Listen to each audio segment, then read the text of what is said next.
Boa noite, pessoal. Essa semana no Instagram eu fiz a seguinte pergunta: você já se sentiu sem rumo, sem direção? E 100% das pessoas que responderam a enquete disseram que sim, já se viram dentro dessa perspectiva, sem saber que caminho tomar, qual é o rumo, o que fazer. E muitas vezes essa sensação de não ter uma direção vem associada à grande questão de vontade de desistir, que foi a outra pergunta que eu fiz. E 86% das pessoas me responderam que já em algum momento da vida sentiram vontade de desistir. Sentir vontade de desistir não necessariamente está ligado a um desejo de morte, a uma vontade de se suicidar. Bom, a gente está dentro de um mês, que é o Setembro Amarelo, que é um mês de prevenção ao suicídio. E são assuntos que a gente precisa falar. Quando a gente se vê sem uma perspectiva, sem uma direção, a gente tende a ficar muito pior do que realmente tá. Sabe aquela coisa que às vezes a gente fala de que, olha, a resposta estava aqui na minha frente e eu não consegui enxergar? É exatamente isso que acontece. A gente fica tão desesperado em buscar uma solução que às vezes a gente não enxerga coisas que estão bem na nossa frente. Isso é muito comum. Quando a gente fica dessa forma, às vezes a gente passa por alguma situação tão desesperadora que a gente, naquele momento, não consegue enxergar uma resposta. E aí, o que a gente faz em situações como essa, né? Como agir quando a gente está sem perspectiva? Bom, a gente precisa respirar. Respirar, pensar, parar, analisar. A gente precisa conversar com a gente mesmo. E essa é uma das coisas mais difíceis que existem no universo. É a gente parar e se ouvir. A gente não tem o costume de fazer isso. Quando a gente está em um momento de desespero, a gente tende a cada vez se desesperar mais. E aí a gente vai se afundando cada vez mais, não consegue enxergar respostas que às vezes são tão claras. Vou usar um exemplo. Quando a gente está desempregado, às vezes a gente fica muito tempo sem arrumar um emprego, vai fazer várias entrevistas e aí ninguém chama, as coisas não acontecem e a gente começa a ficar sem ânimo mesmo para prosseguir. Nessa, muitas pessoas caem em depressão, às vezes desenvolve algum transtorno de ansiedade, então é comum. E o que a gente faz nessa situação? A gente sabe que a gente está em um momento que não é muito fácil de conseguir emprego no país, mas existem algumas possibilidades. A gente precisa pensar estratégias. Em momentos de desespero, a gente precisa pensar da forma mais racional possível. E essa é a grande dificuldade, porque quando a gente se vê sem rumo, a gente leva tudo muito pro lado emocional e a gente acaba não ouvindo a voz da razão.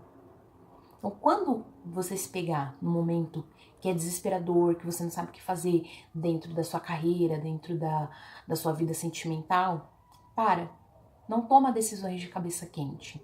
E decisões de cabeça quente eu falo de todas as formas. Sempre busca esfriar a cabeça, às vezes numa discussão no local de trabalho. Não discute, respira, pensa, vira as costas, sai e vai refletir. E a gente também tem que pensar nisso em outras situações. Às vezes uma briga no casamento, às vezes você não sabe que rumo tomar, quer continuar, não quer. Você precisa se escutar, você precisa fazer uma autorreflexão. Eu sempre costumo dizer que em alguns momentos da nossa vida é importante a gente sentar e pensar de forma bem fria. E como é que é isso? Vamos fazer lista. Eu sigo uma abordagem dentro da psicologia que é a psicanálise. Dentro da psicanálise a gente faz muitas reflexões sobre o seu passado, sobre o porquê que dentro da sua história aquela situação aconteceu. Mas existe uma outra linha da psicologia que é a comportamental. Dentro da comportamental a gente analisa muito alguns comportamentos e aí utiliza alguns materiais, como planilhas, como algumas listas que as pessoas fazem, só que eu gosto de adaptar isso para o meu atendimento. Então, muitas vezes com as minhas pacientes, eu busco trazer essa autorreflexão para ela, mas às vezes só falar, só pensar, não é o eficiente, a gente precisa escrever. Então, a gente foge muito de rotina, de regra, de lista, de todas essas coisas, a gente corre. Só que muitas vezes ela é necessária. Por quê? Quando você tá sem objetivo, você não sabe o que te espera no futuro, você não sabe o que você quer, você não sabe o que você gosta.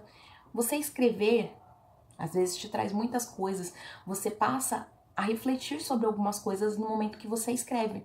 Então, escrever listas não é ruim. Tentar incrementar uma rotina na sua vida não é ruim.